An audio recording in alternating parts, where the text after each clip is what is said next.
friends, welcome to my channel. I am Arsheen and this is the series number 2 on history of English literature named Anglo-Norman period, which is the part of Middle English period. Middle English period divide है 3 parts में, Before Chaucer जो आज हम इस video में पढ़ेंगे, Age of Chaucer and After Chaucer which is known as Renaissance और Age of Revival. Old English period का लिंक आपको डिस्क्रिप्शन बॉक्स में मिल जाएगा, जिसमें हमने लिटरेरी टेक्स्ट में बहुत सारी इंपॉर्टेंट चीज़ें देखी थी, जैसे कि 4 मैन्यूस्क्रिप्ट्स के बारे में पढ़ा था और केटमन्स हाइम जो कि 9 लाइन्स पोएम थी। ये फर्स्ट पोएम थी जो कि ओल्ड इंग्लिश में लिखी गई थी। चलिए अब हम स्टार्ट करते हैं हमारी इस वीडियो को। देखते हैं हिस्टोरिकल बैकग्राउंड।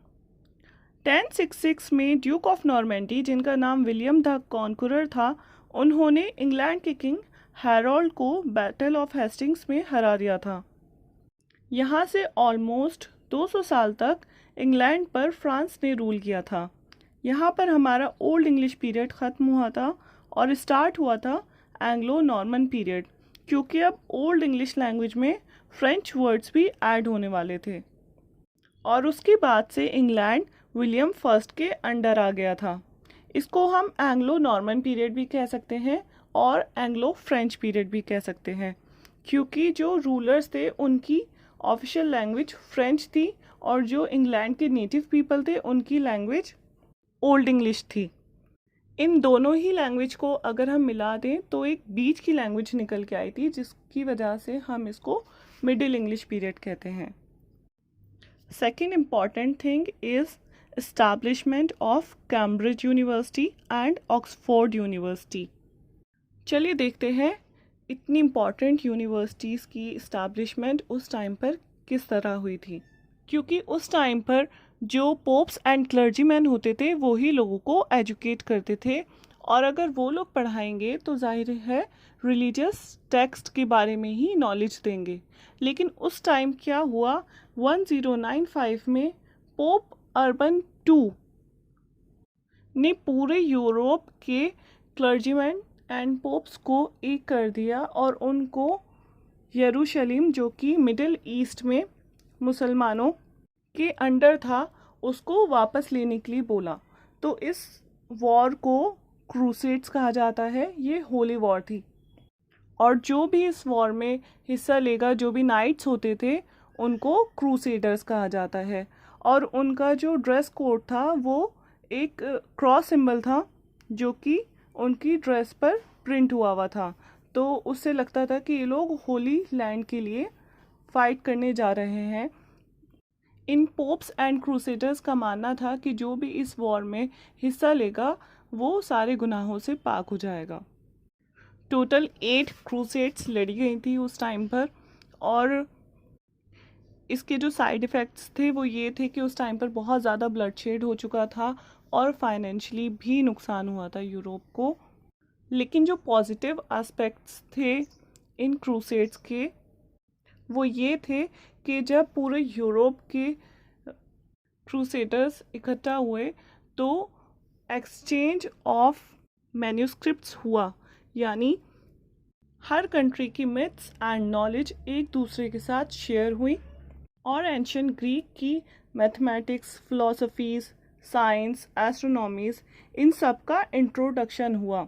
अब पूरे यूरोप के लोग क्लासिकल टेक्स्ट के बारे में जानने के लिए क्यूरियस थे। तो अब चर्च से हटकर टीचिंग सेंटर्स खुलने स्टार्ट हो गए थे। तो इसी दौरान इस्टेब्लिशमेंट हुई थी हमारी ऑक्सफोर्ड एंड कैम्ब्रिज यूनिवर्सिटी की। Exchange of ideas and knowledge को हम क्रॉस फर्टिलाइजेशन भी कहते हैं। आई होप कि ये हिस्टोरिकल बैकग्राउंड आप लोगों को समझ में आ गया होगा। चलिए अब आगे बढ़ते हैं और देखते हैं some important literary text. Chanson de geste which is a French epic poem जिसका मीनिंग है सॉन्ग ऑफ डीड्स, और ये लिखी गई थी उस टाइम पर जो नाइट्स एंड किंग्स फाइट करने जाते थे उनको प्रेज करने के लिए। नेक्स्ट है आर्थुरियन टेल्स जो कि एक माइथोलॉजी है। ऐसा मिडिल इंग्लिश के टाइम के लोगों का मानना था कि during 5th and 6th century में किंग आर्थर ने ब्रिटेन पर रूल किया था। ये टेल है किंग आर्थर और उनके 12 नाइट्स की, जो कि एक राउंड टेबल पर बैठकर उस होली ग्रेल को ढूंढने की बात करते थे जिसमें जीसस क्राइस्ट ने अपना लास्ट सपर लिया था।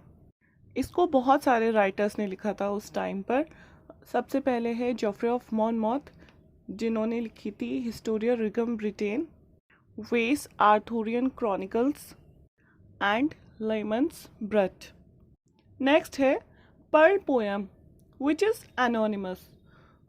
इस पोएम में कोई टाइटल नहीं था और ना ही राइटर का पता है, लेकिन इस पोएम का first word is a pearl, तो इसीलिए इसको पर्ल पोएम कहा जाता है। नेक्स्ट इम्पॉर्टेंट वर्क है ऑर्म्युलम बाय ओम, जो कि मॉन्क थे और वो इस बात से परेशान थे कि जो भी प्रीस्ट होते हैं वो बाइबल को सही से प्रोनाउंस नहीं कर पाते हैं, तो इसलिए उन्होंने इडियोसिंक्रेटिक स्पेलिंग सिस्टम को डेवलप किया, ये बताने के लिए रीडर्स को कि किस तरह से इन वर्ड्स को प्रोनाउंस किया जाता है और कहाँ पर ज़्यादा स्ट्रेस देना है। नेक्स्ट इम्पॉर्टेंट वर्क है the owl and the Nightingale. ये दोनों बर्ड्स आपस में आर्ग्यू कर रही हैं इस पोएम में। ये सभी हमारे मेजर वर्क्स थे उस टाइम के। एक और इम्पॉर्टेंट चीज़ जो कि रह गई है वो है मैग्ना कार्टा, जो कि किंग जॉन 2 ने साइन किया था। मैग्ना कार्टा का मतलब है द ग्रेट चार्टर। उस टाइम पर किंग जॉन 2 ने अपने बैरन्स पर टैक्स लगाना स्टार्ट कर दिया था। जो भी वॉर हार कर आएगा वो टैक्स पे करेगा, और जो कैथोलिक्स थे उस टाइम पर उनका भी बहुत बड़ा हाथ होता था किसी भी किंग के रूल करने पर, क्योंकि लोगों का पूरा faith in pops and clergyman पर होता था, तो उनको भी किंग जॉन 2 ने उनकी पावर्स पे भी लिमिटेशंस लगाई थी, तो इसलिए वो लोग किंग जॉन 2 के खिलाफ हो गए थे, बैरन्स एंड कैथोलिक्स। लेकिन फिर किंग जॉन 2 पर इतना प्रेशर डाला गया कि उसको ये साइन करना ही पड़ा। ये सब था हमारा एंग्लो नॉर्मन पीरियड। अगर आप लोगों को मेरी वीडियो पसंद आई है तो प्लीज़ लाइक करें, मेरा चैनल सब्सक्राइब करें। Thank you.